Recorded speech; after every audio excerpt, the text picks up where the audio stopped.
Ini kita akan masuk bab 6, iaitu tajuk politik dan hubungan etnik.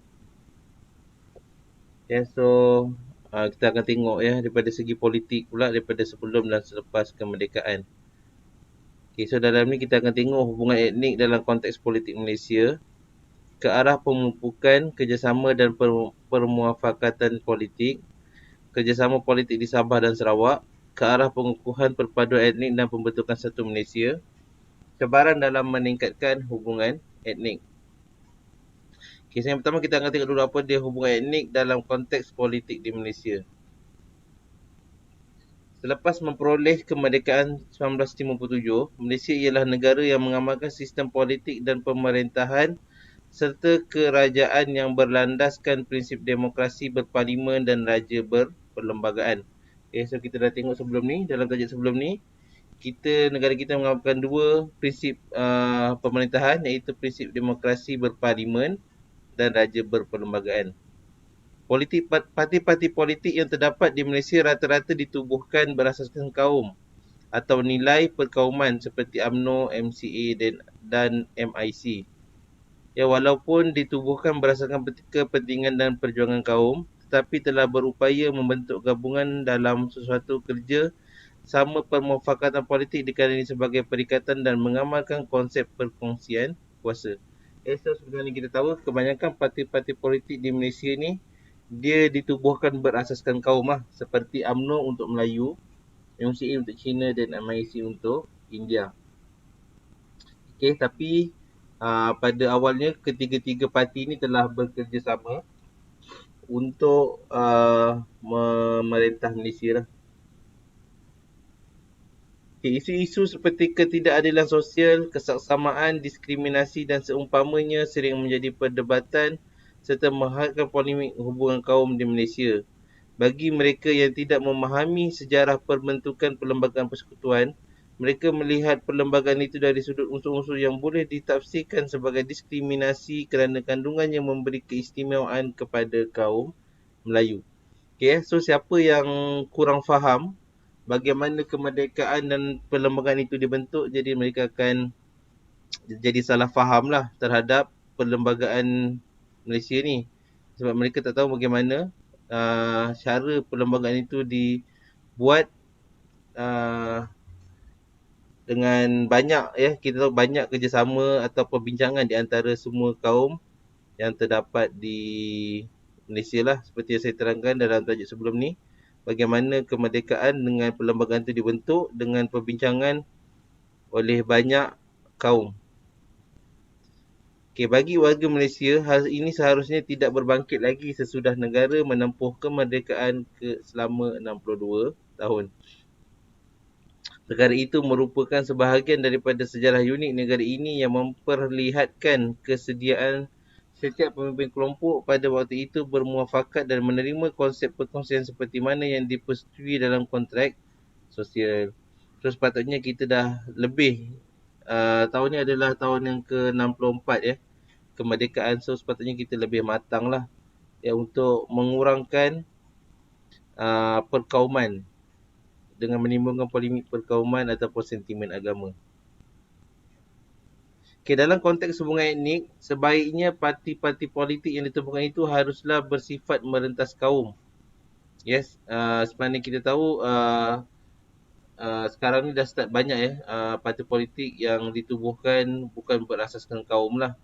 Contohnya seperti PKR, dia adalah parti multiracial. Tetapi realiti kehidupan masyarakat selalunya tidaklah sedemikian rupa, kerana Malaysia mungkin disebabkan sifat semula jadi manusia yang sentiasa berasa terancam. So biasalah susah untuk menjayakan parti yang berbilang kaum ni, sebab pada awalnya dulu Datuk Onn Jaafar pernah menubuhkan parti yang berbilang kaum ni, tapi gagal kerana setiap kaum diorang ada rasa tak selamat lah. Melayu rasa terancam, Cina pun rasa terancam dan India pun dia rasa terancam. So mereka lebih selesa mempunyai parti kaum masing-masing.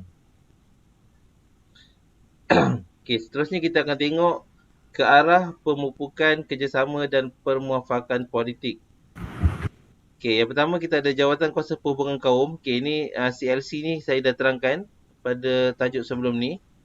Lepas tu Independent of Malaya Party. Okey, apa dia IMP ni? Parti apa ni IMP ni? Saya akan terangkan sebentar lagi.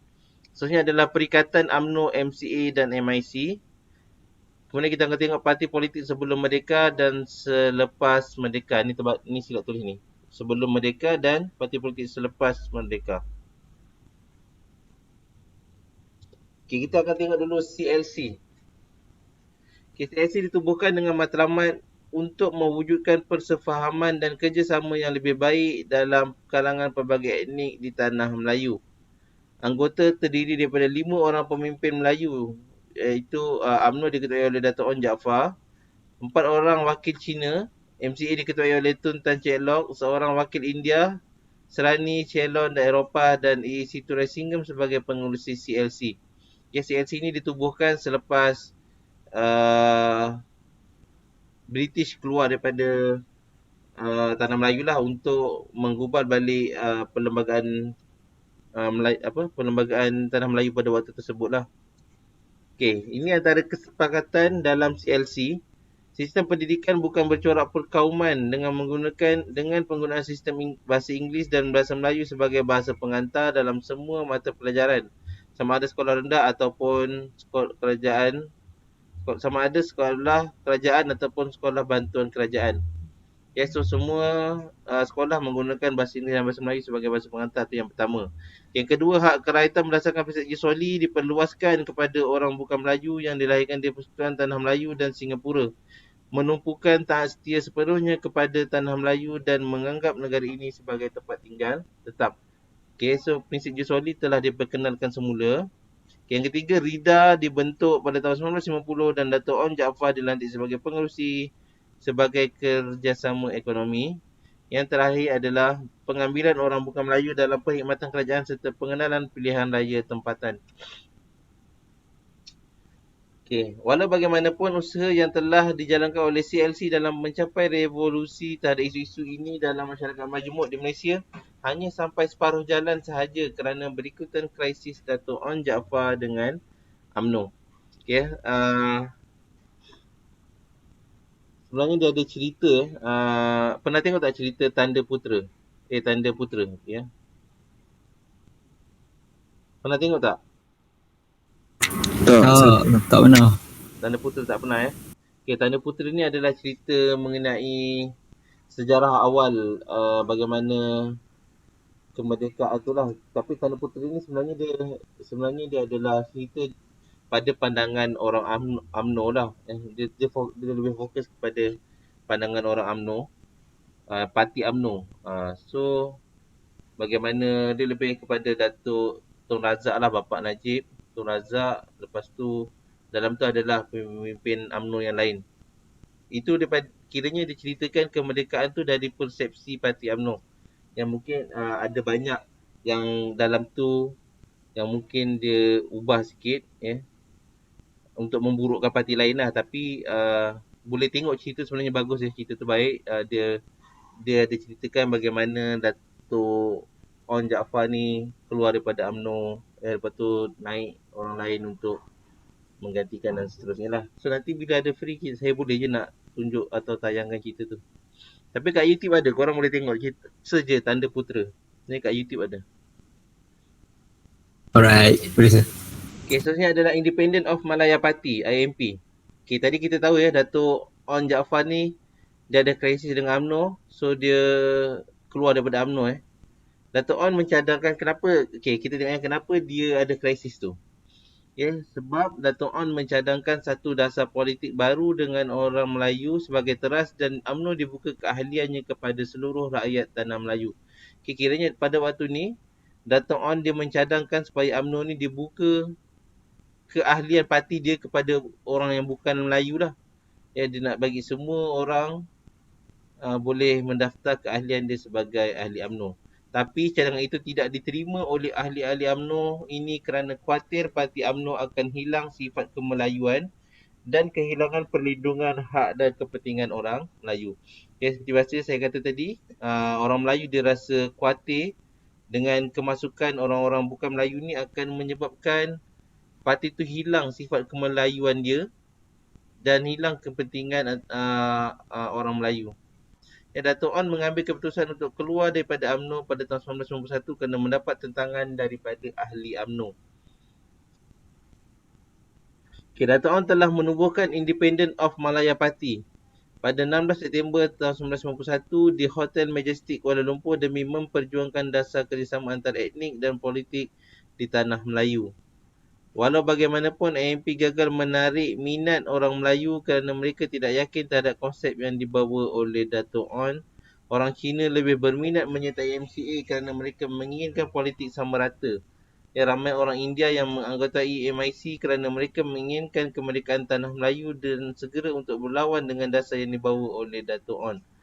So kalau kita tengok kat sini, semua bangsa mereka lebih yakin dengan parti kaum masing-masing lah. Melayu dengan UMNO-nya, MCA, China dengan MCA-nya dan India dengan MIC-nya. Sebab tu parti Dato' On ni, iaitu IMP ni gagal untuk menarik minat semua kaum kerana mereka tak minat dengan konsep yang dibawa oleh Dato' On, iaitu parti berbilang kaum ni. Selanjutnya kita tengok Perikatan UMNO, MCA dan MIC. Dulu nama dia adalah Perikatan lah. Sekarang namanya baru diubah jadi Barisan Nasional. Saya akan tunjukkan pada tahun bila dia orang tukar nama jadi Barisan Nasional. UMNO dan MCA bersetuju untuk bekerjasama dan bertanding dalam Pilihan Raya Majlis Bandaran Kuala Lumpur yang diadakan pada 16 Februari 1952 bagi menandingi IMP. Ini adalah pilihan raya yang kedua pada tahun 1992 dekat Majlis Bandaraya Kuala Lumpur ni. Ini adalah pilihan raya yang kedua Tanah Melayu. Tak silapnya ada 12 kerusi je yang dipertandingkan pada waktu ni. Kalau tak silap saya lah dikenali sebagai Perikatan UMNO MCA. Parti-parti politik yang bertanding dalam pilihan raya tersebut ialah Perikatan UMNO MCA, IMP, Parti Buruh Selangor, Persatuan Penyewa Rumah dan Calon Bebas. Perikatan telah memenangi majoriti kerusi dalam pilihan raya itu manakala IMP memenangi 2 kerusi. Tak silap saya dalam 12 kerusi je dia bertandingkan. So maknanya Perikatan UMNO MCA dah menang 10 kerusi lah. Dan bakinya lagi 2 kerusi dimenangi oleh IMP, Parti Dato' On tadi.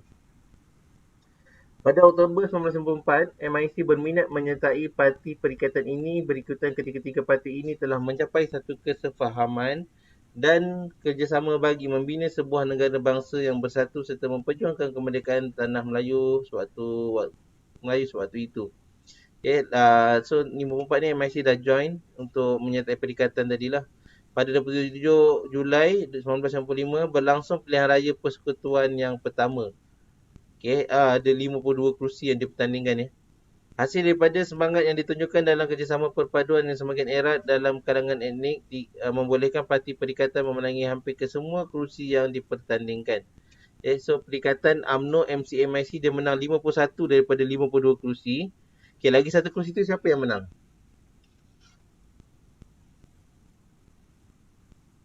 Siapa tahu lagi satu kerusi tu siapa yang menang? PAP. PAP? Entah. Ada yang tahu tak? Siapa yang menang lagi satu kerusi ni?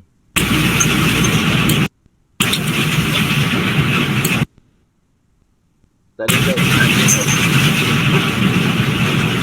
tahu? Tak ingat lah. Dia kasih saya politik Cina tu kat sini.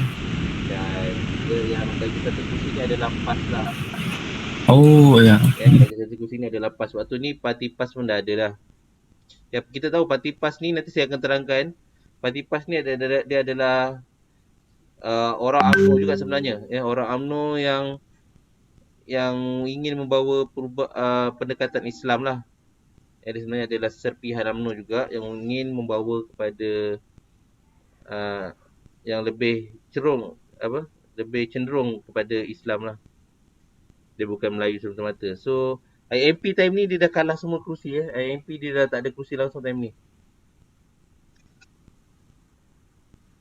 Kemenangan itu melayakkan perikatan membentuk kerajaan dan memperjuangkan kemerdekaan tanah Melayu daripada jajahan British yang mencapai kemerdekaan pada 31 Ogos 1957. So, tajuk sebelum ni pun saya dah terangkan bagaimana proses kemerdekaan tu daripada perjanjian London semua tu lah. So, jangan lupa apa yang saya dah terangkan sebelum ni. Perikatan mendapat sokongan pelbagai etnik di tanah Melayu dan terbukti apabila memenangi pilihan raya yang diadakan pada tahun 1959 dengan memenangi 74 daripada 104 kerusi. Pada tahun 1974, Perikatan telah menukar nama partinya kepada Barisan Nasional.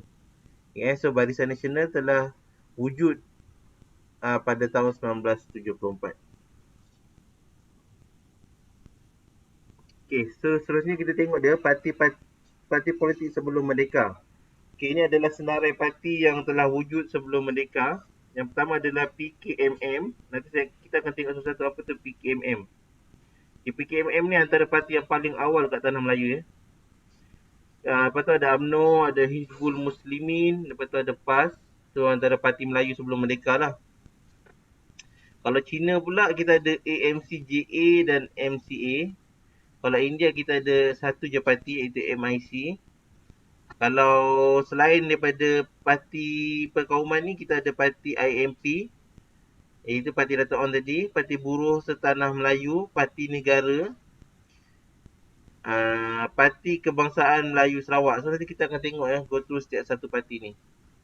Ini pula adalah parti yang wujud selepas merdeka dekat Semenanjung, parti DAP, Semangat 46, PPP, PRM, PKR dan PAN. PAN ni adalah amanah. Soalnya adalah Sabah, kita ada Berjaya, USNO, PBS, PASOK dan Pusaka. Dan seterusnya kita ada Sarawak iaitu PBB, SNAP, PBDS dan PLUS. Kita tengok dulu PKMM ni. PKMM ni adalah Parti Kebangsaan Melayu Malaya. Dikenali sebagai Parti Nasionalis Melayu, ditubuhkan pada 17 Oktober 1945. Lama 1945 ni masa Malayan Union. Parti politik Melayu pertama ditubuhkan selepas pendudukan Jepun. Yalah, pada waktu ni Jepun dia dah kalah. So British datang balik ingin membuat Malayan Union tu lah. So dia antara parti pertama yang wujud pada waktu tersebut. Matlamat dia adalah untuk menuntut kemerdekaan penuh tanah Melayu dan menentang sebarang bentuk penjajahan. PKMM berusaha mengatasi masalah orang Melayu dalam aspek pelajaran, sosial, ekonomi dan kebebasan bersuara. Seterusnya adalah Parti Hizbul Muslimin, bermaksud Pertubuhan Kaum Muslimin. Pertubuhan politik Islam terawal pada tahun 1948 hingga tahun 1950. Yang ni antara parti politik Islam yang paling awal dekat tanah Melayu lah. Dia wujud pada tahun 1948. Matlamat dia adalah menubuhkan sebuah kerajaan Islam di tanah Melayu yang merdeka. Diharamkan oleh British kerana dianggap mempunyai hubungan dengan Parti Komunis Melaya yang diharamkan. Seterusnya adalah Parti UMNO. Pertubuhan Kebangsaan Melayu Bersatu. Ini adalah nama UMNO dalam bahasa Melayu Sama ni korang tahu UMNO je. UMNO tu apa? Itu dalam bahasa Inggeris je lah. United Malay National Organisation. Dalam bahasa Melayunya adalah Pertubuhan Kebangsaan Melayu Bersatu. Malayan Union ditentang hebat orang Melayu di bawah pimpinan Dato' On Jaafar. Pada waktu ni UMNO ditubuhkan oleh Dato' On Jaafar. UMNO telah ditubuhkan pada tahun 11 Mei 1946 akibat penentangan terhadap pelaksanaan Malayan Union. UMNO adalah gabungan pelbagai persatuan dan pertubuhan Melayu. Tujuan dia adalah untuk memelihara kepentingan dan mengukuhkan kuasa politik orang Melayu. Seterusnya adalah Parti PAS, Parti Islam Se-Malaysia. Ditubuhkan pada tahun 1951. Tujuan penubuhannya untuk menumbuhkan sebuah negara Islam di tanah Melayu. Hasrat Dr. Burhanuddin Al-Helmi sewaktu dilantik memimpin PAS pada akhir 1996 ialah, ini antara petikan ucapan Dr. Burhanuddin Al-Helmi lah. Dalam perjuangan kita, iaitu PAS, bagi mencapai kemerdekaan, kita telah dan terus menerus memperjuangkan Melayu itu sebagai kebangsaan bagi negara tanah Melayu ini dengan bertapak di atas asas ideologi Islam yang maha suci. Kiranya Dr. Burhanuddin Al-Helmi ini adalah antara orang yang menubuhkan parti PAS ni. Okay, seterusnya adalah AMCJA. Dia stand untuk perkataan All Malayan Council of Joint Action, AMCJA. Ditubuhkan pada September 1946. Ditubuhkan oleh beberapa persatuan bukan Melayu yang diketuai oleh Tan Chek Lok. Matlamat dia adalah untuk menentang Perlembagaan Persekutuan Tanah Melayu, menyatukan Singapura dan Tanah Melayu, menuntut kewarganegaraan yang sama rata. Okey, seterusnya adalah MCA, Persatuan Cina Semelaya, ditubuhkan pada tahun 1949 oleh Tan Chek Lok adalah presiden pertama. Okey, tadi kita tengok Tan Chek Lok ni dia mengasaskan AMCJA. Tapi pada tahun 1998 dia dah parti ni dia dah diharamkan, so dia buat MCA lah. Tujuan penubuhan parti ini adalah untuk menjalin dan memelihara kebajikan dan keharmonian etnik, menjaga kepentingan dan kebajikan orang Cina, memajukan dan membantu mengekalkan suasana aman damai. Okay, seterusnya adalah parti MIC. MIC ni dia, nama panjang dia adalah Kongres India Se-Malaysia. John TV adalah presiden pertama bagi parti ini. Matlamat dia adalah untuk pada peringkat awal adalah untuk fokus kepada kebajikan masyarakat India yang datang berhijrah ke Tanah Melayu. Okay, tapi kini MIC dia fokus untuk memperbaiki taraf hidup kaum India melalui usaha mengurangkan kadar kemiskinan, pekerjaan, perumahan, kesihatan, pendidikan dan hak milik saham serta latihan kemahiran. Okay, seterusnya adalah Parti Buruh Setanah Melayu. Tadi Parti Buruh ni pun antara parti yang awal ya. Kalau kita tengok tadi, dia ada masuk pilihan raya yang kedua tadi. Tapi dia tak menang kerusi lah. Yang ditubuhkan oleh Muhammad Sopi Ibrahim. Yang matlamat dia adalah menentang keganasan komunis dan merancang kemerdekaan Tanah Melayu. Okay, boleh follow ya? Boleh sir, boleh. Boleh sir, boleh. Okay. Boleh. Seterusnya adalah parti IMP. Ni parti IMP tadi, dia adalah parti yang diasaskan oleh Dato' Onn Jaafar setelah ahli-ahli UMNO menolak cadangannya membuka keahlian UMNO kepada semua rakyat Tanah Melayu. Ia adalah sebuah parti multi-etnik, mengamalkan dasar kerjasama dan penyatuan etnik melalui politik, menemui kegagalan dan seterusnya melalui dia menubuhkan parti negara. Bila AMP ni dah kalah pada pilihan raya tahun 1950 berapa? 56 tadi So AMP ni Dato' Onn telah menubuhkan parti negara lah. Okay, ni parti negara. Dia asal oleh Dato' Onn pada tahun 1954. Tahun 54 ya. 54 ni dia kalah pilihan raya. So dia tubuhkan parti negara pula. Matlamat dia adalah mendapat kemerdekaan Tanah Melayu dalam tempoh 5 tahun. Menekankan kepentingan orang Melayu untuk mendapatkan semula sokongan kaum Melayu. Kisahnya adalah PKMS, iaitu Parti Kebangsaan Melayu Sarawak. Ditubuhkan pada 10 Oktober 1939. Antara pengasas dia adalah para pengasas utama Persatuan Melayu Sarawak adalah beberapa orang anak Melayu yang terpelajar. Datuk Patinggi Haji Abdullah bin Datuk Bandar Kasim telah dilantik sebagai penaung dan yang dipetua pertama PMS. Okay, seterusnya kita tengok Semangat 46. Kita tahulah Semangat 46 ni ditubuhkan oleh Tengku Razali Hamzah. Dia merupakan orang UMNO pada asalnya lah. Dia keluar UMNO, ditubuhkan Semangat 46. Tujuan dia adalah untuk mengembalikan semangat Melayu tahun 1946 yang didakwa telah hilang daripada UMNO di bawah pimpinan Dr. Mahathir Mohamad. Bagaimanapun parti ini dibubarkan setelah gagal dalam pilihan raya Parlimen tahun 1964. Okay, seterusnya adalah parti DAP, Parti Tindakan Demokratik. Parti Serpihan Parti Tindakan Demokratik Peti di Singapura diluluskan pendaftaran pada 19 Mac 1966. Berfungsi sebagai sebuah parti demokratik sosial yang berpegang kuat kepada ideologi negara Malaysia yang bebas, demokratik dan sosialis, berpaksi keadilan kaum dan keseksama sosial dan ekonomi yang berasaskan institusi demokrasi berparlimen. Seterusnya adalah parti PGRM, Parti Gerakan Rakyat Malaysia. Okey, parti ni adalah parti serpihan MCA. Ya, dia adalah parti serpihan MCA.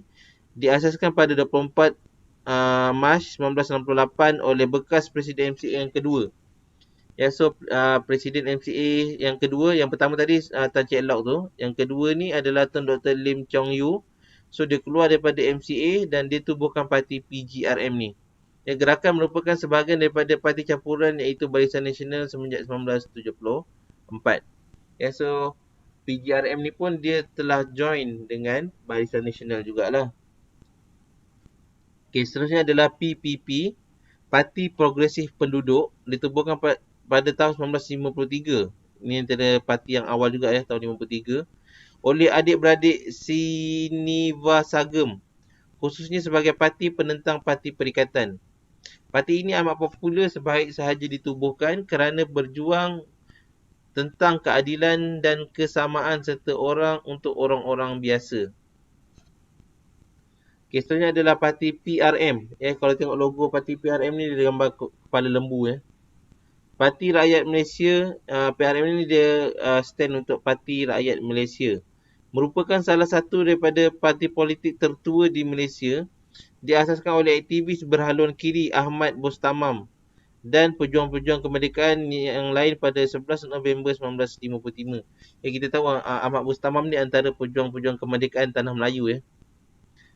Diinspirasikan menerusi perjuangan kemerdekaan di Indonesia yang diketuai oleh Soekarno. Parti ini sesuai untuk semangat patriotisme ke atas Semalaya ataupun Indonesia. Matlamat dia adalah mendesak untuk mendapatkan kemerdekaan sepenuhnya daripada penjajahan British. Seterusnya adalah parti PKR, Parti Keadilan Rakyat. Ditubuhkan pada 2 September 1998. Sekumpulan NGO dan parti pembangkang kemudian menubuhkan Gerakan Keadilan Rakyat Malaysia iaitu GERAK dan Pergerakan Keadilan Sosial iaitu ADIL untuk memberi platform kepada perjuangan mereka. PKR mengambil alih sebuah parti kecil yang sedia ada iaitu Ikatan Masyarakat Islam Malaysia dan dilancarkan pada 4 April 1999. Kisahnya adalah Parti Amanah.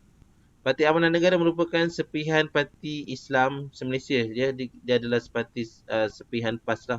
Diasaskan oleh aktivis serta bekas ahli profesional PAS yang berhaluan progresif di Malaysia. Amanah ditubuhkan dengan mengambil alih Parti Pekerja-Pekerja Malaysia yang ditubuhkan pada tahun 1978. Parti ini dilancarkan pada 16 September 2015. Seterusnya, ini antara parti yang barulah iaitu PBBM, iaitu Parti Peribumi Bersatu Malaysia. Merupakan sebuah parti politik Malaysia yang lahir selepas pemecatan Tan Sri Muhyiddin Yassin dan Datuk Seri Paduka Mukhris Mahathir serta penggantungan Datuk Seri Muhammad Syafiee Apdal daripada UMNO pada 24 Jun 2016. Ini antara parti yang ditubuhkan sebelum pilihan raya yang ke-14 hari itu. Kita tahu sekarang ni ada beberapa parti lagi yang baru ditubuhkan seperti Parti Pejuang, Parti Muda. So saya tak masukkan lagi dalam slide ni lah, so awak boleh baca sendiri parti ni. Seterusnya, ini adalah parti yang dekat Sabah Sarawak pula. Yang pertama adalah Parti SNAP, Parti Kebangsaan Sarawak. Ditubuhkan di kalangan etnik Dayak dari kawasan Skrang dan Saribas. Dipimpin oleh Stephen Kalong Ningkan. Kisahnya adalah Parti PBDS, Parti Bangsa Dayak Sarawak. Ditubuhkan oleh Leo Mogi pada tahun 1983. Bertekad menubuhkan parti politik yang diketuai oleh orang Iban dan memulihkan penguasaan orang Iban dalam politik dan kerajaan Sarawak serta pengambilan jawatan Ketua Menteri Sarawak kepada orang Iban. Kisahnya adalah Parti Panas, Parti Pimpinan Abang Haji Mustafa mewakili etnik Melayu dan Melanau. Selanjutnya Parti Berjasa, ni adalah Parti Rakyat Jati Sarawak mewakili Melayu dan Melanau dari Lembah Rejang. Beranggapan Panas tidak mewakili mereka. Dipimpin oleh Tuan Haji Bujang, bergabung dengan Panas membentuk Parti Bumi Putera. Selanjutnya adalah Parti Pesaka ditubuhkan Parti Parti Pesaka ni adalah Parti Pesaka Anak Sarawak, ditubuhkan oleh Temenggung juga, mewakili etnik Dayak dari Rejang. Sebenarnya adalah Parti PBB, Parti Pesaka Bumiputera Bersatu, hasil dari gabungan Parti Bumiputera dan Pesaka yang membentuk PBB pada tahun 1973. Yang ni tadi Parti uh, Panas dengan Berjasa tadi dia bergabung jadi Parti Bumiputera. So Parti Bumiputera ni bergabung dengan Parti Pesaka ni dan terbentuklah Parti PBB. Ya, mendapat sokongan kaum Bumiputera terutama golongan Melayu Melanau, Iban, Bidayuh dan Orang Ulu merupakan parti komponen Barisan Nasional. Contohnya ada SCA. SCA ni adalah Sarawak Chinese Association, sebuah parti politik yang berpandangan sederhana ditubuhkan oleh sekumpulan ahli perniagaan kaya orang Cina. Contohnya adalah SUPP, Sarawak United People Party, merupakan sebuah parti multi etnik dan yang terawal di Sarawak. Bagaimanapun ia telah dimonopoli oleh orang Cina. Parti ini mendapat galakan daripada pentadbiran kolonial untuk melangkah awal untuk pemerintahan sendiri. Soalnya adalah UNCO, United Kadazan National Organisation. Diketahui oleh Donald Stephen, kemudian dikenali dengan Tun Fuad Stephen. Ditubuhkan untuk menyatu padukan Kadazan Dusun dan Bumiputera bukan Islam. Pada tahun 1964, dua kumpulan etnik yang utama iaitu Kadazan Dusun dan Murut yang diwakili oleh Angko dan Pasok Momogun bersetuju mempertahankan kepentingan Bumiputera bukan Islam di Sabah dengan membentukkan United Pasok Momogun Kadazan Dusun Murut Organisation iaitu APCO. So dia ANCO ni adalah ANCO tadi bergabung dengan Pasok Momogun ya untuk membentuk APCO. Sebenarnya adalah USNO, United Sabah National Organisation, ditubuhkan bagi kepentingan etnik Bajau, Suluk dan lain-lain, diketuai oleh Tun Datuk Mustafa Datuk Harun, menjalinkan kerjasama dengan Sabah Chinese Association iaitu SCA tadi. Okay, ini dia SCA tu adalah Sabah Chinese Association, ditubuhkan bagi memelihara kepentingan orang-orang Cina di Sabah. UMNO, MCMIC, ANCO, USNO, SCA kemudian bergabung bagi membentuk sebuah parti perikatan. Ini kat Sabah ya, UMNO bergabung dengan semua parti tu. Perikatan ini berjaya memenangi pilihan raya dan seterusnya membentuk kerajaan negeri Sabah yang pertama. Sebenarnya adalah Parti Berjaya. Parti Berjaya ialah Parti Bersatu Rakyat Jelata Sabah. Sebuah parti berbilang etnik yang dianggotai oleh Bumiputera Islam dan bukan Islam. Berjaya membawa pembangunan politik, sosial dan ekonomi kepada Sabah melalui kerjasama yang baik dengan kerajaan persekutuan. Walau bagaimanapun jelas kelihatan bahawa parti ini dimonopoli oleh Bumiputera Islam. Sebenarnya adalah PBS, Parti Bersatu Sabah. Ditubuhkan oleh Joseph Pairin Kitingan akibat tentangan terhadap pembinaan Haris Saleh dari Parti Berjaya. Sebuah parti multi etnik walaupun jelas didominasi oleh Bumiputera bukan Islam. Jatuh pada 17 Mac 1994 akibat kejatuhan proses politik Sabah mengalami perubahan yang besar dan digantikan UMNO. UMNO berjanji sekiranya parti tersebut berjaya merampas pemerintahan negeri, jawatan Ketua Menteri akan mengikut giliran antara Bumiputera Islam, Bumiputera bukan Islam dan Cina selang 2 tahun. Beberapa parti politik baru tertubuh seperti Parti Bersatu Rakyat Sabah PBRS dan Parti Demokrasi Sabah PDS dan Parti Progresif Sabah. Okay, yang terakhir adalah Parti Warisan.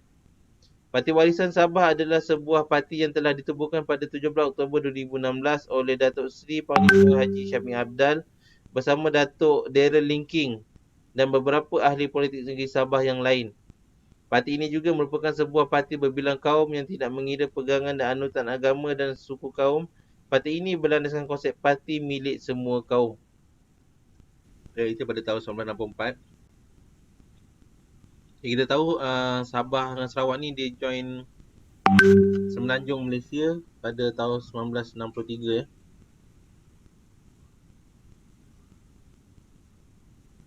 Okay, so antara parti yang utama dekat Sabah adalah UNCO dan Pasok Momogun. Tadi saya dah terangkan UNCO dengan Pasok Momogun ni dia adalah dua parti Bumiputera yang bukan Muslim lah, yang bukan Islam. So diorang berdua ni parti dua ni bergabung membentuk APCO ya. Seterusnya parti APCO tadi, parti APCO dipimpin oleh Tun Mustafa dengan ini USNO parti USNO ni parti Bumiputera Islam lah.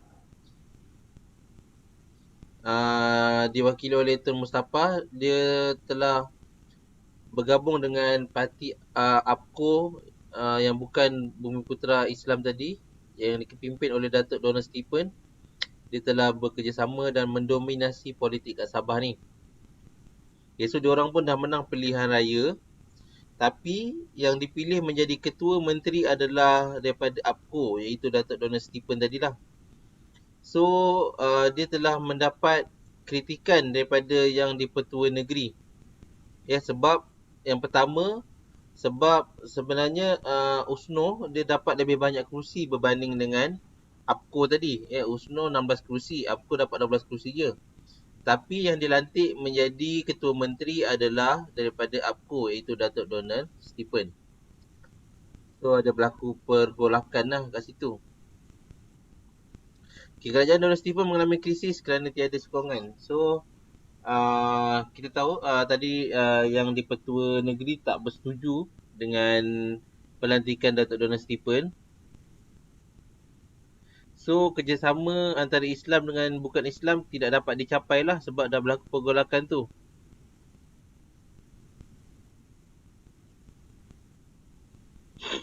Okay, so pada tahun 1967, SCA telah bekerjasama dengan USNO. SCA ni adalah parti orang Cina dan USNO ni adalah parti, dia sebenarnya bukan parti Melayu, dia adalah parti Bumiputera Islam. Parti Bumiputera Islam. Dia bekerjasama dan menang pada tahun pilihan raya pada tahun 1997, dia telah menang. Dan Tun Mustafa ni tadi adalah pemimpin USNO lah. Dia telah dilantik menjadi Ketua Menteri Sabah yang baru. Okay, seterusnya kita akan tengok pula politik di Sarawak pula. Politik di Sarawak. Perkembangan parti politik di Sarawak pada peringkat awalnya adalah sangat unik kerana sifat keetnikan yang amat ketara dalam penubuhan parti politik. Dalam memastikan suara setiap etnik, utama di Sarawak, mendapat tempat dalam perkembangan politik menjelang pembentukan Malaysia, PANAS, SNAP, Pusaka Berjasa dan SCA telah bersetuju membentuk satu pakatan yang dikenali sebagai Parti Perikatan Sarawak pada 22 Oktober 1962 dengan SUPP sebagai parti pembangkang. Rasa kecurigaan antara dua parti Bumiputera Islam iaitu PANAS dengan Berjasa telah menyebabkan PANAS akhirnya mengambil keputusan keluar dari Parti Perikatan Sarawak pada 15 April 1963 dan seterusnya berjuang sebagai parti pembangkang bersama SUPP. Pada Disember 1966, PANAS dan Berjasa telah bergabung membentuk Parti Bumiputera. Januari 1973 menjalinkan kerjasama politik dengan kaum Dayak iaitu Parti Pesaka dan membentuk Parti Pesaka Bumiputera Bersatu PBB. Selepas pilihan raya tahun 1970, semua parti politik di Sarawak telah bersetuju menyertai Parti Perikatan Sarawak, termasuklah SUPP, seterusnya menjadi anggota Barisan Nasional. Okay, terima kasih. Sama-sama. Okay, so dekat Sarawak ni dia banyak parti yang berdasarkan etnik lah. Dia setiap etnik tu dia ada parti dia. So pada awalnya PANAS, SNAP, Pesaka Berjasa dan SCA yang dia membentuk Parti Perikatan kat Sarawak. Time tu ada parti SUPP sahaja yang sebagai parti pembangkang. Parti lain semua dah bergabung jadi untuk bertanding di bawah logo Parti Perikatan Sarawak lah. Okay, so kita tahu PANAS dengan Berjasa ni adalah dua parti Bumiputera Islam lah. So diorang pada awalnya diorang bergaduh, PANAS dengan Berjasa ni, dan akhirnya PANAS dia keluar daripada Parti Perikatan Sarawak. Dia join SUPP. Ya, tadi SUPP ni adalah parti pembangkang lah. Dia seorang je parti pembangkang. So PANAS keluar, dia bekerjasama dengan SUPP. Tapi pada tahun 66, PANAS dengan Berjasa dia telah bekerjasama semula. Jadi kiranya dia dah berbaik-baik lah. Dia membentuk Parti Bumiputera. Kemudian mereka bergabung pula dengan Pesaka dan terbentuklah Parti Pesaka Bumiputera Bersatu, iaitu PBB. Okay, so selepas pilihan raya tahun 70, semua parti di Sarawak telah bersetuju menyertai Parti Perikatan Sarawak termasuk SPP. So semua parti yang kat Sarawak pada waktu tersebut telah bersetuju untuk menyertai Barisan Nasional. Peristiwa 13 Mei 1969 adalah suatu rusuhan kaum yang berlaku dan merupakan kemuncak kepada masalah perpaduan kaum di Malaysia. Ia merupakan suatu sejarah hitam yang menggugat keamanan dan kestabilan politik negara. Tragedi ini berlaku sebaik sahaja selepas pilihan raya 1969. Parti Perikatan UMNO, MCA dan MIC telah mengalami kekalahan yang teruk dalam pilihan raya 1999 yang telah mengakibatkan Parti Perikatan hilang majoriti 2/3 dalam Dewan Rakyat. Sambung. Sebab terjadinya peristiwa 13 Mei 1969 adalah perarakan kemenangan pihak pembangkang secara besar-besaran pada 11 dan 12 Mei 1969 yang setengahnya adalah tanpa izin daripada pihak polis. Mereka telah mengutuk dan menghina orang-orang Melayu semasa mengadakan perarakan di jalan-jalan raya di sekitar Kuala Lumpur. Okay, terima kasih. Okay, so pada tahun 1969 tu, pilihan raya tu Perikatan dia bukan kalah, dia still menang, cuma dia hilang 2/3 daripada kerusi Dewan Rakyat. Okay, so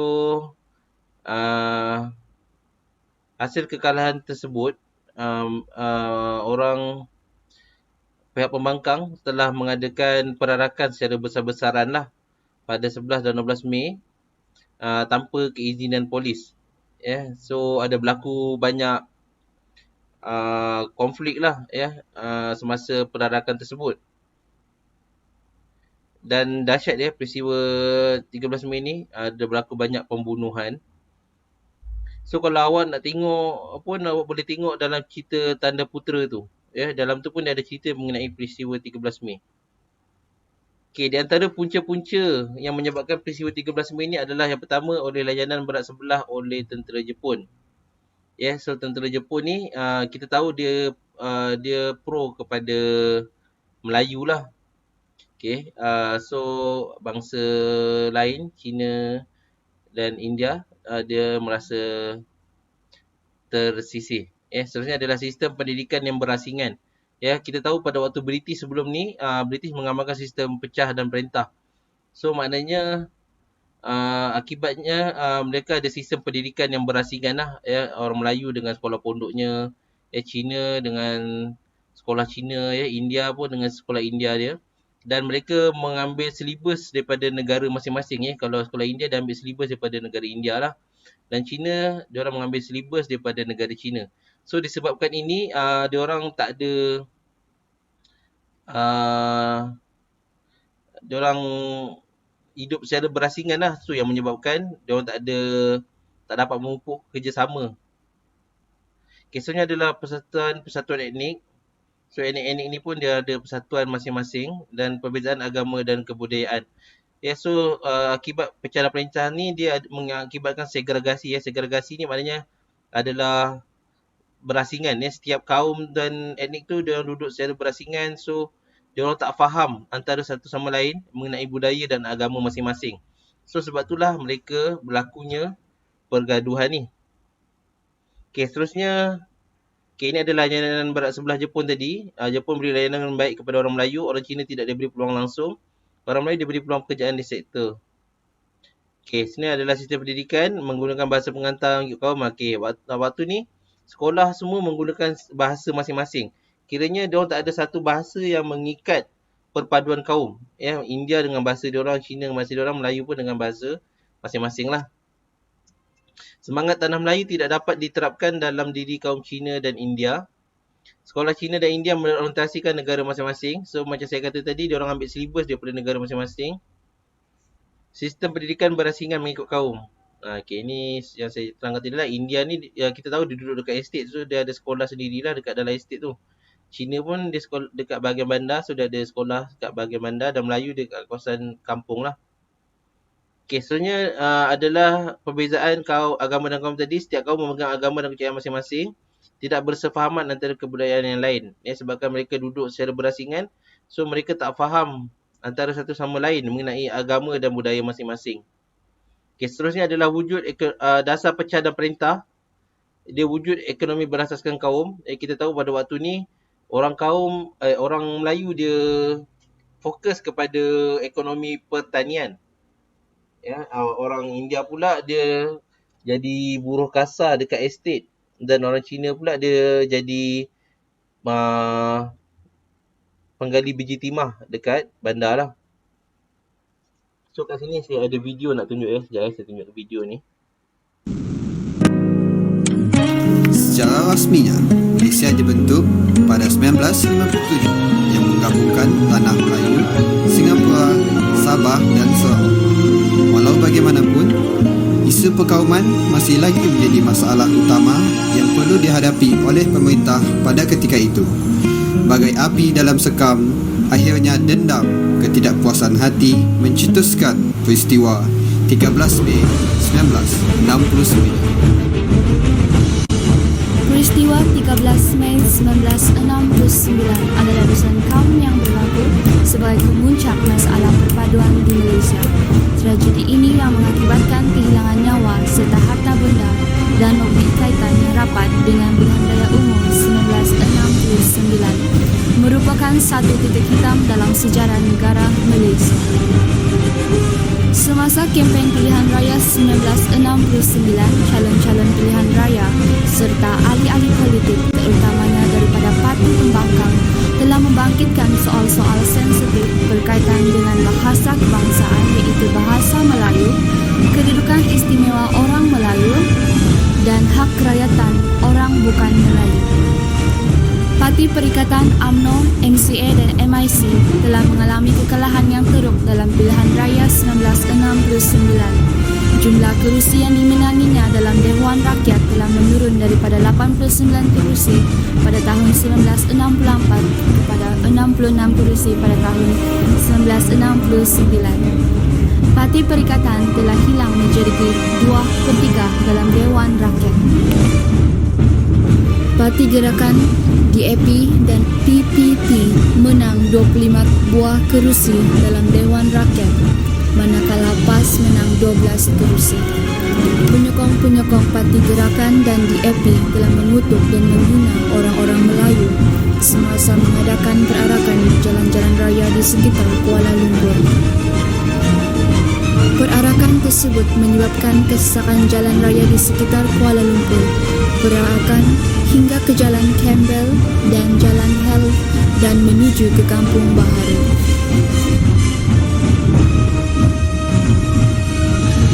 Kaum Cina yang menang telah berarak dengan mengikat penyapu kepada kenderaan mereka sebagai lambang kemenangan mereka, menyapu bersih kerusi sambil melaungkan slogan.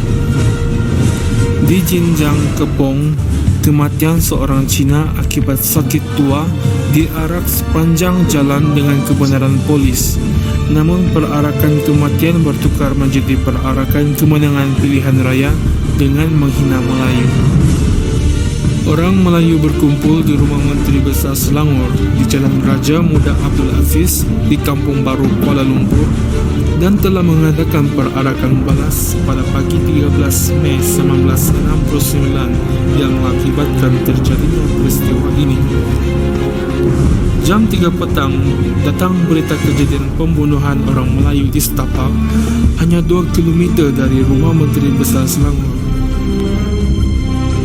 Pada jam 4 petang, 2 pemandu motosikal Cina yang melalui jalan Kampung Baru telah dipancung. Sebuah van membawa rokok dibakar dan pemandunya dibunuh.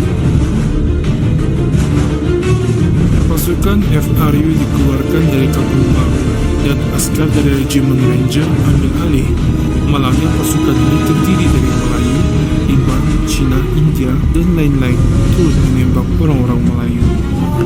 Pemuda-pemuda Cina dari kongsi-kongsi gelap telah bertindak untuk mengepung panggung audiens di Jalan Tunku Abdul Rahman, Kuala Lumpur dan membakar panggung itu yang terdiri daripada orang-orang Melayu. Negara diisytiharkan darurat pada malam 16 Mei 1969 di seluruh negara dan migrain dibentuk di bawah pentadbiran Tun Abdul Razak serta Parlimen dibubarkan.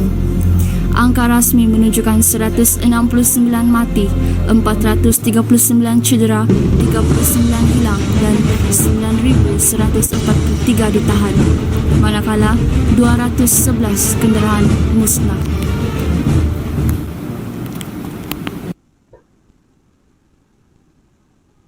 Kesan daripada peristiwa 13 Mei tu, daripada segi sosial, diisytiharkan darurat pada tadi diterangkan dalam video tersebut, darurat diisytiharkan. Seterusnya dibentuk rukun negara dan dasar pendidikan kebangsaan. So tadi disebabkan kita tahu salah satu sebab punca dia adalah pendidikan yang berasingan. So kerajaan telah membuat dasar pendidikan kebangsaan untuk menyatupadukan rakyat lah. Dan rukun negara juga adalah bertujuan untuk menyatupadukan rakyat. So dari segi politik pula, disebabkan tadi disiarkan darurat, so mageran yang diketuai oleh Tun Razak telah ditubuhkan untuk memimpin negara pada waktu tersebut. Penubuhan Majlis Perundingan Negara MPN pun ditubuhkan. Daripada segi ekonomi, kita dah tengok sebelum saya dah terangkan mengenai dasar ekonomi baru untuk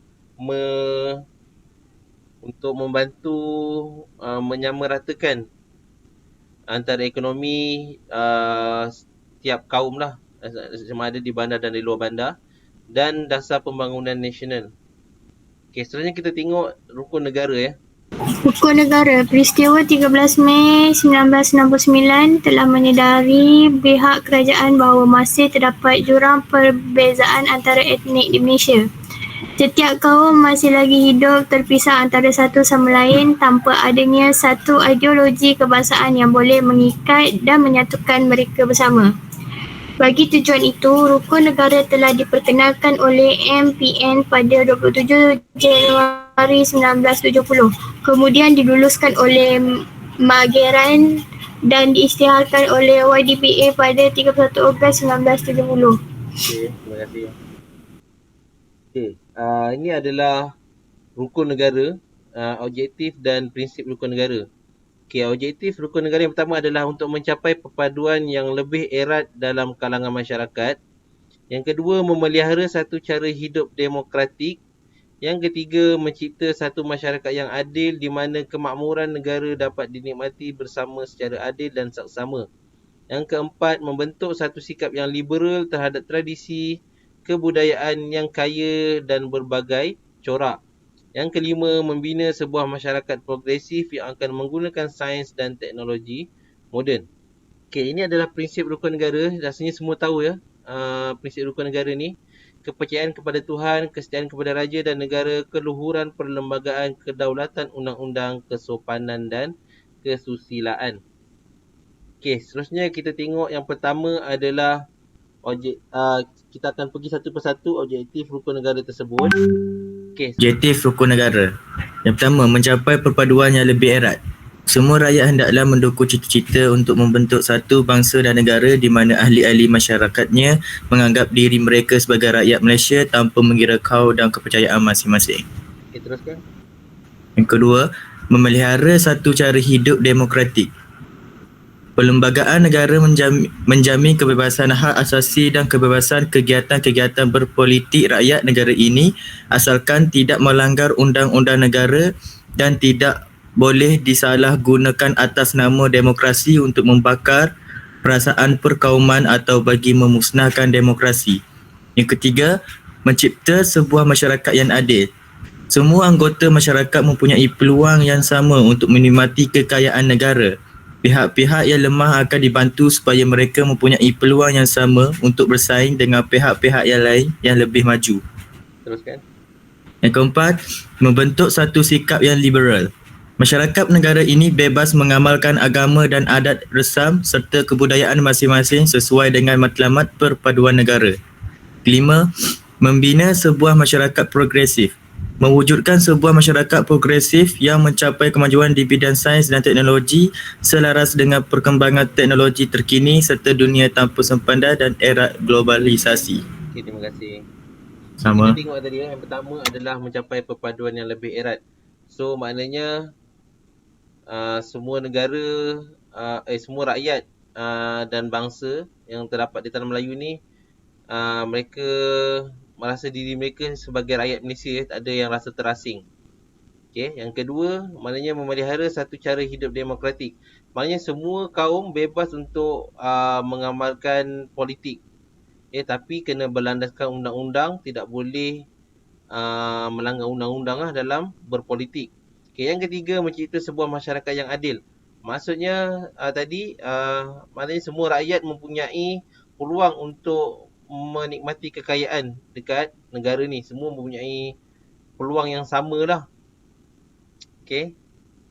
Yang keempat, bentuk satu sikap yang liberal. Okay, liberal dekat sini maksud dia adalah kita menerima semua agama dan tradisi dengan terbuka lah. Maknanya kita tidak menghina mana-mana agama ataupun tradisi kaum lain. Maknanya kita semua rakyat Malaysia kena terima bahawa kita hidup berbilang kaum dan agama. So kena terima ada istiadat dan agama kaum-kaum yang lain. Kita tidak boleh menyerang di antara satu sama lain.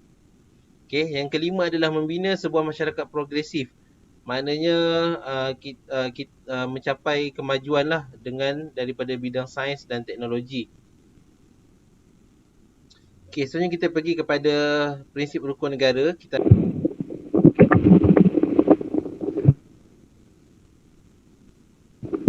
Kepercayaan kepada Tuhan. Prinsip ini membawa setiap orang mempunyai agama ataupun kepercayaan sendiri. Agama dan kepercayaan sangat penting kerana setiap agama menyuruh manusia supaya berbuat baik dan menghindari perbuatan yang keji. Okey, teruskan.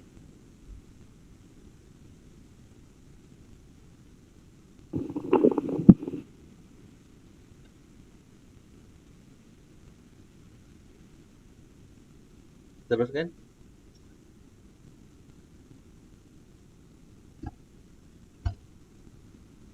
Jalaluddin, ada lagi ya? Kesetiaan kepada raja dan negara. Prinsip ini menuntut kesetiaan penduduk yang unggul dan tidak berbelah bagi terhadap raja dan negara supaya dapat melahirkan penduduk yang setia berkorban negara. 3. Keluruhan perlembagaan. Setiap rakyat mesti menghormati dan menghargai kandungan perlembagaan kerana perlembagaan persekutuan merupakan undang-undang tertinggi negara ini. Rakyat seharusnya mematuhi dan mempertahankan kemuliaan dan ketinggian perlembagaan persekutuan yang menyentuh tentang kedudukan YDTA dan raja-raja. Agama Islam sebagai agama rasmi, bahasa Melayu sebagai bahasa kebangsaan, kedudukan istimewa orang-orang Melayu, hak asasi rakyat dan sebagainya. Sikit lagi. 4. Kedaulatan undang-undang. Undang-undang merupakan tonggak keadilan yang berperanan menjamin kebebasan asasi dan memberi perlindungan kepada setiap orang dalam usaha mewujudkan keadilan dalam kalangan masyarakat. Nombor 5, kesopanan dan kesusilaan. Prinsip ini menyuruh setiap anggota masyarakat supaya saling menghormati, berakhlak mulia dan menggalakkan daripada menyentuh perkara-perkara sensitif dalam menjamin kesejahteraan dan keharmonian hidup. Okey, terima kasih. Okey, so kita akan tengok satu-satu tadi kepercayaan kepada Tuhan. Okey, so setiap bangsa diorang ada agama tersendirilah. So prinsip rukun negara ni dia menggalakkan setiap bangsa tu dia supaya mendalami agama masing-masing, sebab kita tahu setiap agama ni dia ada menerapkan atau menyeru supaya kita melakukan kebaikan dan menghindar daripada perbuatan keji. Ia tak ada agama yang menyeru kepada kejahatan ya. Semua agama secara prinsipnya dia menyeru kepada kebaikan. So jika semua berpegang kepada kepercayaan masing-masing, so dapat mengurangkanlah perbuatan yang tak elok ni. Okay, seterusnya adalah kesediaan kepada raja negara. Dan kita tahu raja ni merupakan ketua negara ya. So jika semua rakyat dia berpegang dan setia kepada raja dan negara, jadi dia dapat melahirkan sifat penduduk yang rela berkorban lah untuk negara. Maknanya dia setia kepada negara. Maknanya tak ada lagi orang Cina dia tak setia kepada negara Cina, orang India tidak setia kepada negara India. So mereka walaupun dia berasal daripada China dan India, tapi dia orang menetap memberi kesetiaan penuh kepada raja dan negara Malaysia. Okay, seterusnya adalah keluhuran perlembagaan. Kita tahu perlembagaan ini merupakan undang-undang tertinggi kepada negara. Okay, so tak ada apa-apa yang dapat melebihi daripada perlembagaan ni. Even sebagai ketua negara YDPA dan ketua kerajaan, Perdana Menteri pun tidak dapat melebihi daripada perlembagaan. Segala tingkah laku YDPA dan Perdana Menteri mesti berdasarkan perlembagaan ya. Dia orang tak boleh melebihi atau melampaui daripada batas kerja yang ditetapkan di dalam perlembagaan. So kita pun sebagai rakyat Malaysia mestilah menghormati perlembagaan Malaysia. Okay, seterusnya adalah kedaulatan undang-undang. So undang-undang ni diciptakan untuk menjamin keadilan lah. Ya, dia bukan untuk mengongkong. Ya, undang-undang ni dia tak mengongkong, dia memberi kebebasan pada orang, tapi dia adalah untuk menjaga keadilan. Ya, maknanya jika ada berlaku kesalahan, salah laku, so mereka yang buat salah laku ni boleh diambil tindakan undang-undang. Ya, selagi tindakan kita tu tidak melanggar undang-undang, tiada apa yang boleh dihalang lah. Ya, tapi bila dah sekali kita langgar undang-undang, so kita akan diambil tindakan. So undang-undang ni dicipta adalah untuk menjaga keadilan ya, bukan untuk mengongkong. Okay, so yang kelima adalah kesopanan dan kesusilaan. Ya, prinsip ni dia menyeru kepada semua supaya menjaga kesopanan ya, tidak berlakunya perkauman, tidak melakukan perkauman dan tidak menyentuh sensitiviti agama dia, dan saling menghormati antara satu sama lain. Okey, seterusnya kita pergi kepada pembentukan Barisan Nasional. Pembentukan Barisan Nasional BN. Barisan Nasional didaftarkan pada 1 Jun 1974. Februari 1972, Perikatan membentuk kerajaan campuran dengan sebuah parti pembangkang, iaitu Gerakan untuk Memudahkan Kerajaan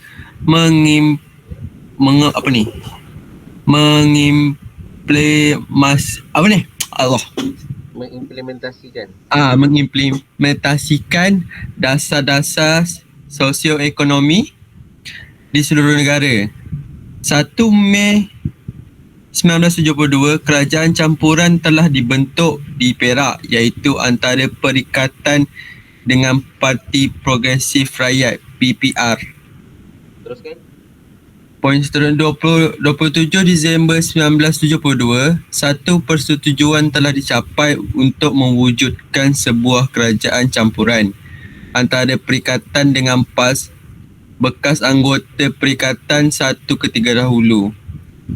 Di Sarawak, PBB, SNAP dan SUPP menyertai kerajaan campuran. Di Sabah, kerajaan campuran telah disertai oleh PBRS, PDS dan SAPP selepas tahun 1970. Tujuan memperkenalkan kerajaan campuran adalah untuk mengukuhkan lagi penyatuan kaum melalui politik. BN telah mengambil bahagian dalam PRU tahun 1974 dengan menggunakan simbol Dancing Dakin dan telah berjaya menang dengan memenangi 104 daripada 114 kerusi. Okey, terima kasih. Okey, so kita tengok macam mana pembentukan Malaysia Nasional ni ya. Okey, so selepas pilihan raya pada tahun 1972 tak salah saya.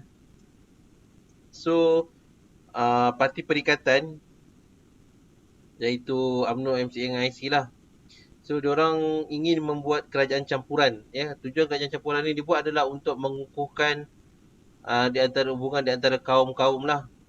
So sebagai contoh pada tahun Mei 1972 Perikatan telah bekerjasama dengan Parti Progresif ya dekat Perak. Okey, selain itu mereka juga telah menjalinkan kerajaan campuran dengan PAS. Kita tahu PAS ni adalah parti sepihan UMNO yang dah keluar daripada UMNO lah. So mereka membuat kerajaan campuran dengan PAS. Dekat Sarawak pula Perikatan telah membuat kerajaan campuran dengan PBB, SNAP dan SUPP. Dekat Sabah, Perikatan membuat kerjaan campuran dengan PBRS, PDS dan SAPP. Ya, tujuan dia adalah untuk mengukuhkan lagi penyatuan kaum melalui politik.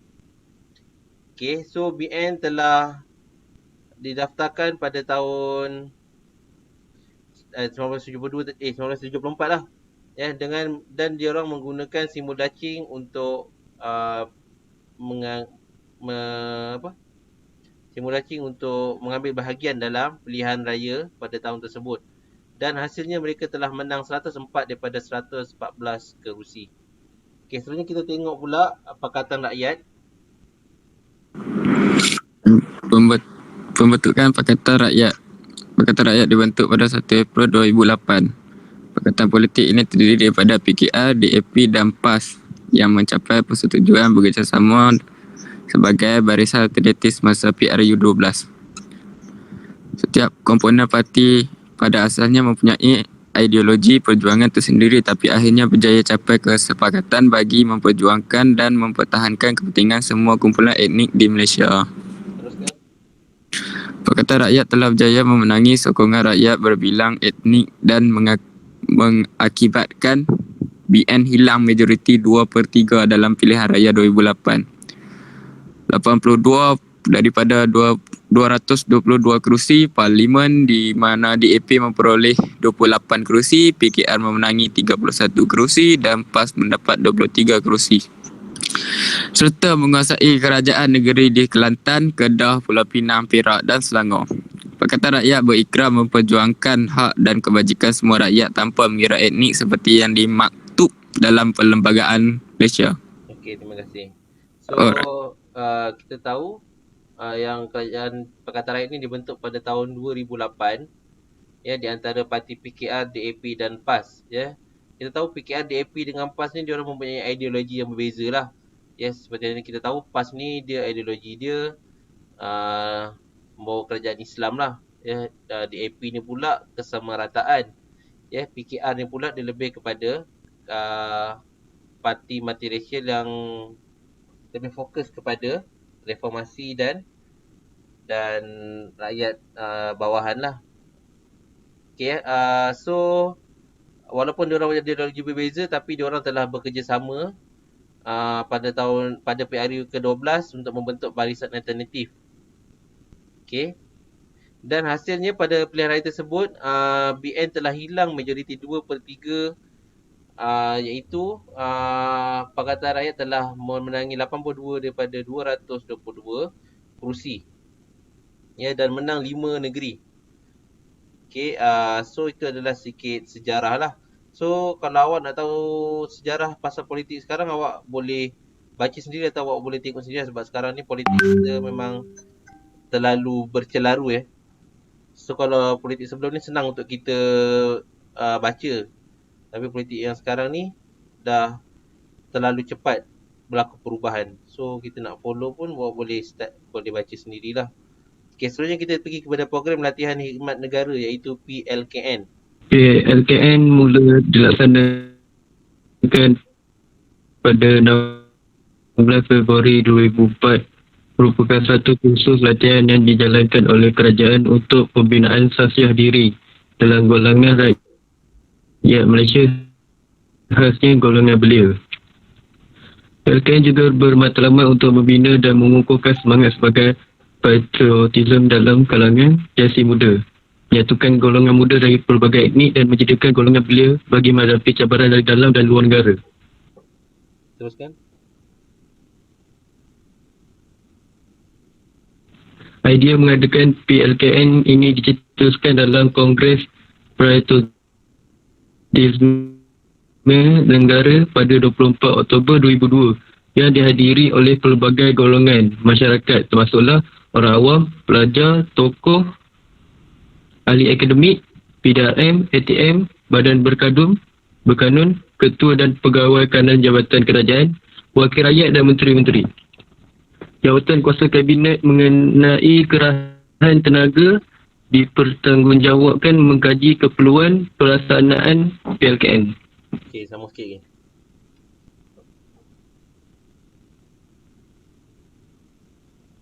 Akta Latihan Khidmat Negara 2003 diluluskan oleh Dewan Rakyat pada 5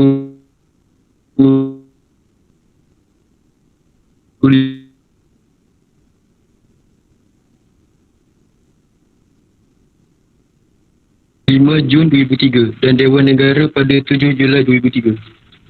Setiap tahun 24% daripada remaja yang berumur 18 tahun pada tahun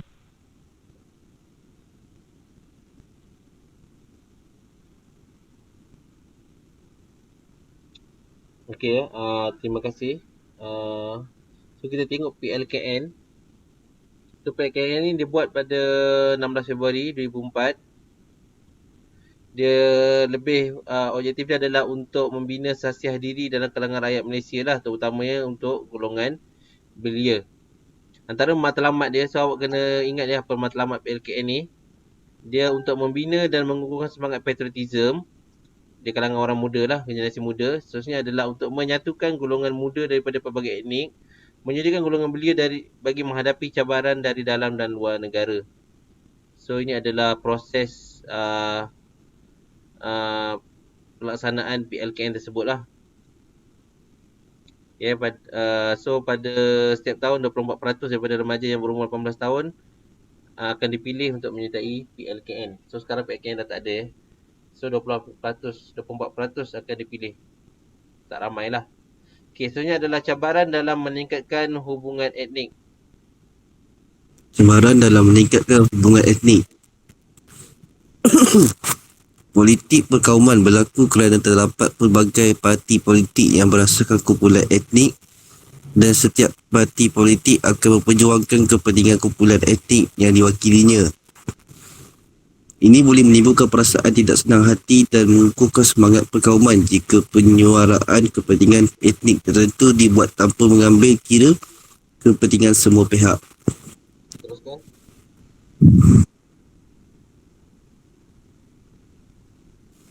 Semangat cinta akan negara perlu disemai dalam jiwa masyarakat sejak kecil lagi bagi mewujudkan jalinan integrasi yang utuh dan murni dalam kalangan masyarakat melalui memupukkan kesedaran, pendidikan dan program-program pembangunan masyarakat. Pemimpin semua parti politik memberikan input dengan kerjasama berbagai agensi kerajaan yang berkaitan bagi mengkaji keperluan dan permasalahan yang dihadapi oleh rakyat berbagai etnik, termasuk etnik Sabah dan Sarawak, dan seterusnya mencari penyelesaian terhadap isu-isu yang berbangkit. Okey, sikit lagi. Mereka juga harus meyakinkan penyokong masing-masing untuk bersikap lebih rasional apabila menyuarakan dan menguruskan perkara-perkara yang berhubung kait dengan masalah etnik. Persoalan kemiskinan dan kepinggiran di bandar dan luar bandar perlu diberi perhatian utama oleh pemimpin serta kerajaan jika keharmonian etnik yang dikecapi sekarang ini mahu dikekalkan dan ditingkatkan. Okey, terima kasih. Sama. Maksudnya kat sini punca utama, bukan punca utama, antara cabaran utama yang untuk menyatu padukan ini adalah kerana wujudnya parti politik yang berdasarkan kaum ni. Ya, so semua kita tengok kalau parti Melayu mesti slogannya Melayu. Ya, kalau Cina slogannya Cina, India slogannya India. So disebabkan parti politik yang menggunakan slogan dan memperjuangkan kaum-kaum tertentu inilah yang memberi cabaran besar untuk meningkatkan hubungan etnik antara sesama kaum ni lah. So maknanya kat sini setiap parti ni sebenarnya kena saling bekerjasama ya untuk memupuk semangat cintakan negara dan saling hormat menghormati antara satu sama lain lah, selain daripada memberi kesedaran melalui pendidikan dan program-program yang diaturkan oleh kerajaan. Yang maknanya semua parti kena bekerjasama dan untuk menyelesaikan masalah termasuklah daripada Sabah dan Sarawak.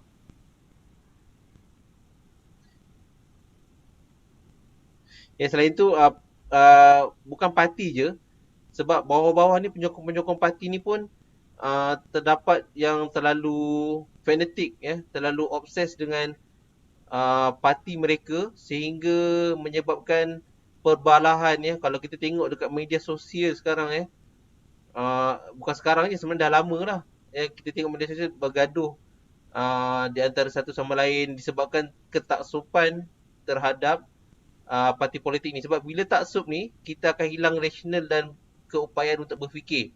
Kita akan, walaupun perkara tu betul ke salah, diorang akan cuba untuk backup perkara tersebut lah.